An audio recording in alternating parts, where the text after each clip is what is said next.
Hello again.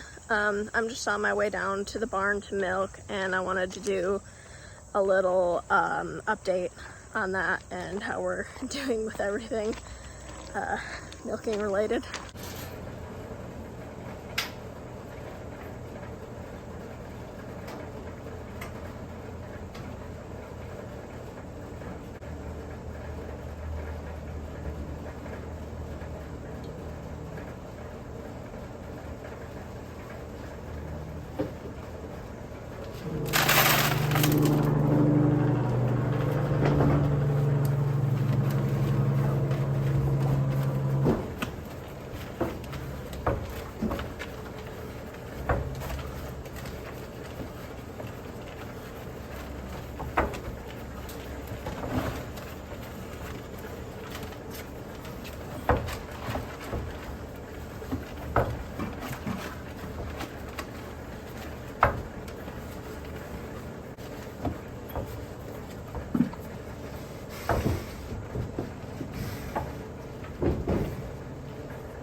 So I'm milking once a day, and the reason I can do that is because we're calf sharing. And calf sharing, just as a general term, means that the calf, we don't have the calf separated from her all the time. So in a conventional modern dairy, the calves are separated from the cows, and the cows are milked twice or sometimes 3 times a day. And the calves are just live completely separate. They're bottle fed. They never have contact with their mother. So with calf sharing, we're milking her, and her calf is also nursing on her and has access to her at least part of the time. In our particular case, so sometimes with calf sharing, and what we have done in the past and what we might end up doing at some point in the future, means that you do have the calf separate part of the time. Right now, we have the calf with her all the time. Unless I'm milking her, he has access to her. As he gets older and starts drinking more, if we aren't getting enough time milking to meet our needs, then we might have to do it where you separate the calf from her for part of the day and then milk and then let them be together the rest of the day. But for right now, he's with her all the time, and that's working well for everybody right now. So because we're doing that, I'm able to just milk once a day, and I do it in the evening because somebody has to be able to watch the baby while I'm doing it. So that usually means waiting until Zach gets home from work, and also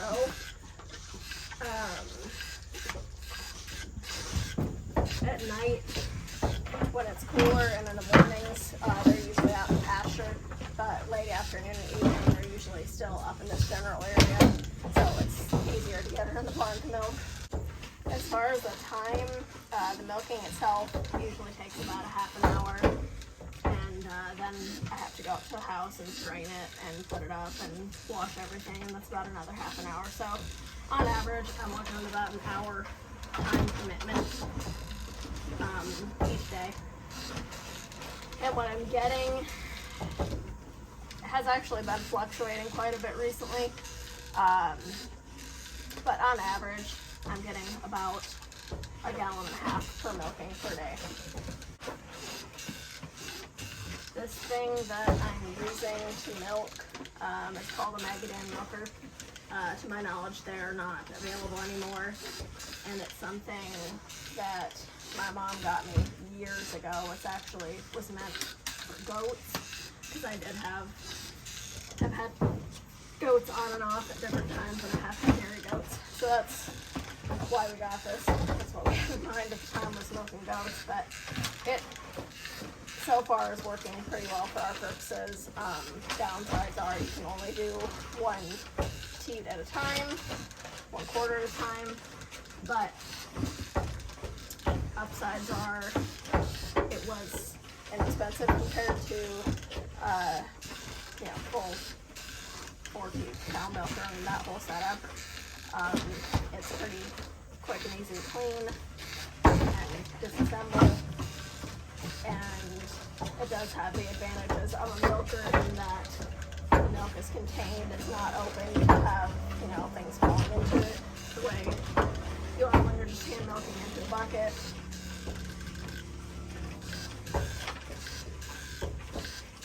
We did look into getting a milking machine, but when she first freshened, well, one, we really didn't have time to do anything else. The first couple of times I hand milked her, but she was so engorged that it was making it really, really difficult. So I ended up using this, and it's worked well, so I've been using it since then. Now, actually, I do, well, not yet, but I will have the option to maybe use a real milking machine. My mom just brought me 2 different ones to maybe try, and so they're older, so to use them we'll definitely have to get some replacement hoses and the inserts and all that if we do want to try them. And right now I'm actually not, sometimes I'm not milking all 4 quarters at all, and I'm definitely not milking them evenly. The calf mostly works on her front 2 quarters, and he also prefers her left side. So this back right quarter he neglects. So that's where I'm getting most of the milk, and then the other ones I sometimes milk them, sometimes not, depending on how much she's worked on her in any given day.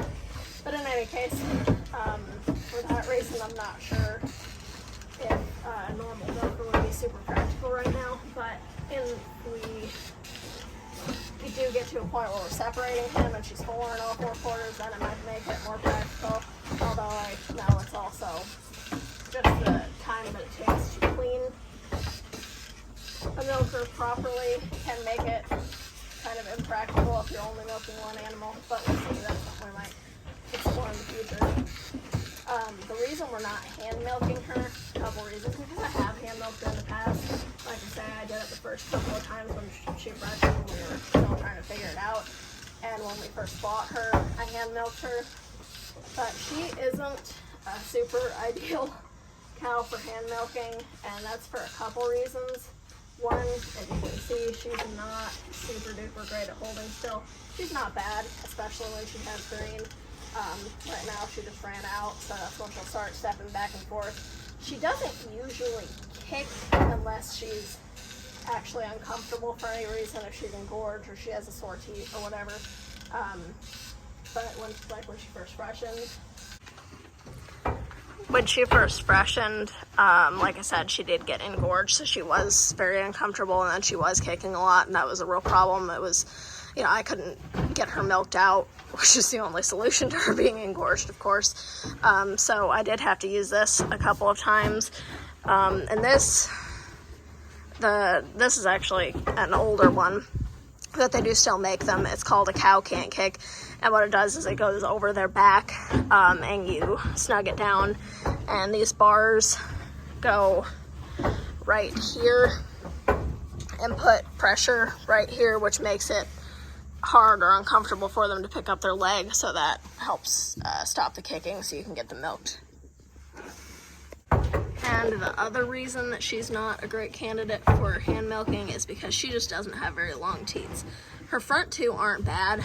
That's what they're like compared to my hand, and those two I can do all right, but her back two are considerably shorter, and especially when she is engorged.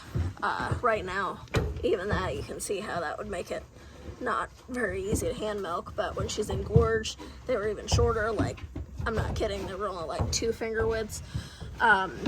So for that reason, hand milking her is not super duper easy, and that's another reason we're using that little maggot hand milker. And another thing you might notice while we're here is that she has these sores on her teats, and they're already getting to the scab stage, but what she has is called Pseudocowpox. And Pseudocowpox is different from actual cowpox. So cowpox is a whole different thing. It's pretty uncommon, and actually humans don't normally contract it from cows. They actually normally contract it from cats and rodents, which is kind of ironic to me that actual cowpox you don't even get from cows, but pseudocowpox you do. But anyway, so what it is it's a virus. They're both viruses, but pseudocowpox is a virus, and it's self-limiting, which means it pretty much takes care of itself. You just have to let it run its course and manage symptoms, which in this case means what I'm doing is normally when I wash her teeth before milking, I just use soapy water, but since she has this, I'm also adding a little bit of bleach to that water. And what the bleach does is it's going to help to dry up those sores faster, and it's also going to help kill any of the virus that is actually on the outside of teat. And the reason for that is because it is transmissible to humans. I know, because I've had it, because she has also had it before. So when humans get it, it's called milker's nodule. And back when we first got her, she had it. I didn't know she had it. I'd never seen it before, had no idea. I knew that she had these scars. At that point, they were already healing like to the scar stage. So I should probably back up a little bit. So they start as little red bumps, and then they turn into pustules. You know, they have a pussy yellow center, and then they progress into like little scabs, and that all happens really pretty quickly. It really doesn't take long to run its course, you know, it's like a week kind of thing. And anyway, so she had scabs, and I really didn't think anything of it. I just thought it was she, you know, got cut them on something, or calf bit her or something like that. Really didn't think anything of it until I got it.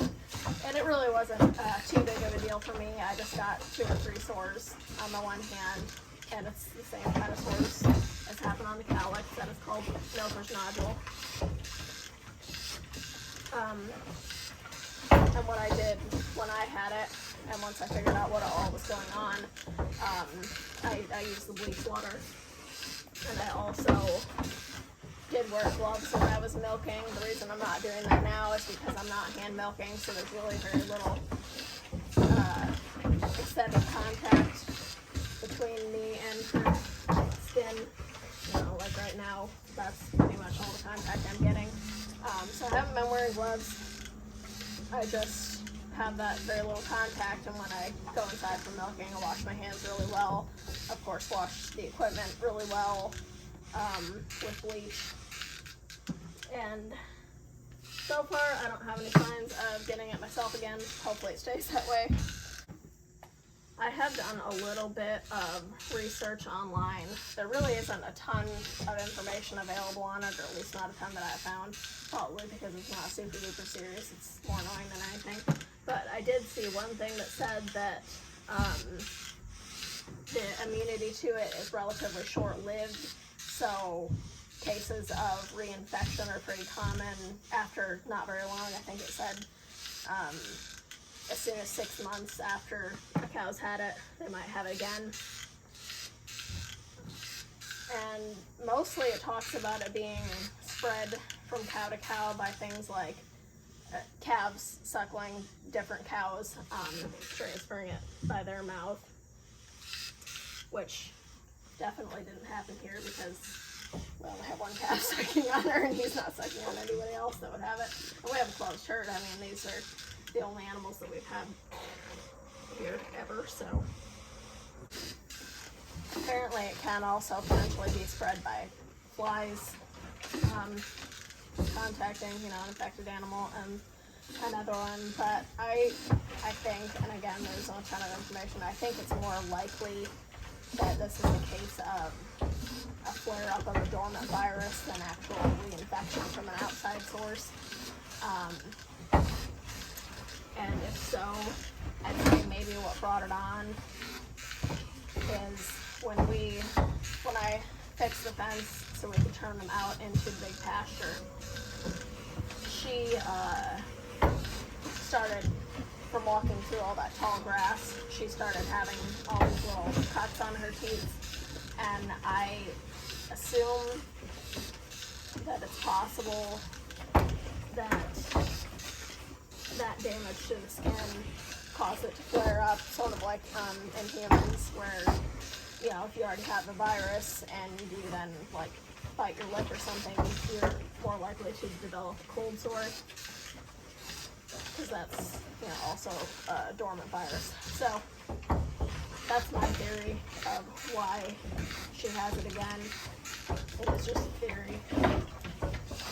Don't know if it's accurate or not, and in any case it doesn't really matter. The point is she has it again, and we just have to handle it, so we are. And like I said, that just mostly consists of hygiene in general, just cleaning her teeth before milking, washing my hands well after milking, washing the equipment really well after milking, and, you know, over the next couple weeks it'll dry up and everything will be fine, and I can return to what I was doing before. Won't have to use bleach on her anymore, and everything will be fine. Hopefully I don't get it. Hopefully I don't get it and give it to anybody else. When I did have it, I was keeping the sores covered up with Band-Aids just to prevent spreading it to anybody else, and I didn't, so that was good.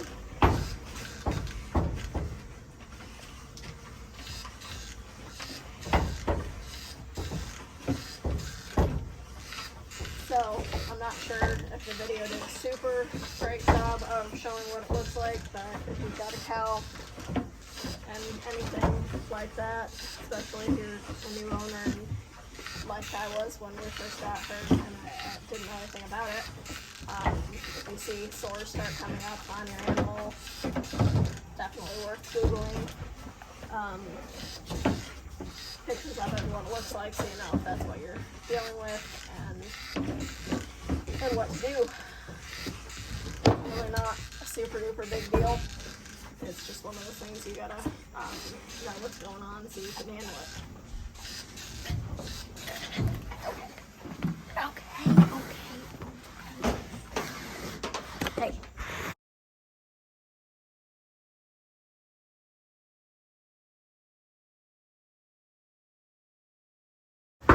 One other thing I did want to mention is that, as far as I know, my understanding is that the milk is completely fine when they do have it, because it's not an internal, it just affects the skin of the udder.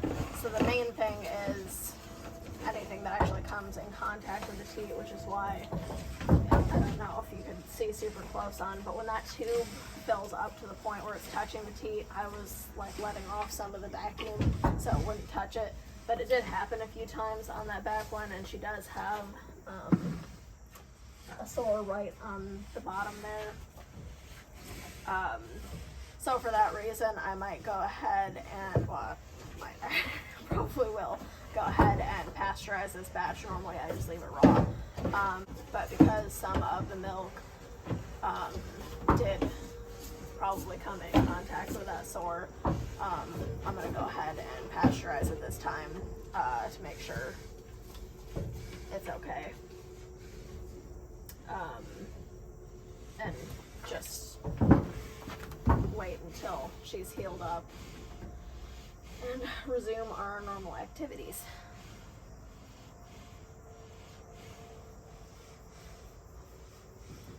But the virus doesn't, just her having it doesn't directly affect the milk is my understanding. It's just a matter of hygiene with the outside of her udder. Also, I forgot to actually show it while I was milking, but this canister does not hold as much as she gives. I'm not exactly sure how much it holds, but I think between 1 and 2 quarts, which she gives, like I said, on average 1.5 gallons. Tonight it was a little bit more than that. So anyway, when this gets full, I do have my stainless bucket out here, and when it gets full, I just empty it into that and take it to the house that way.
Alright, so everything's cleaned up.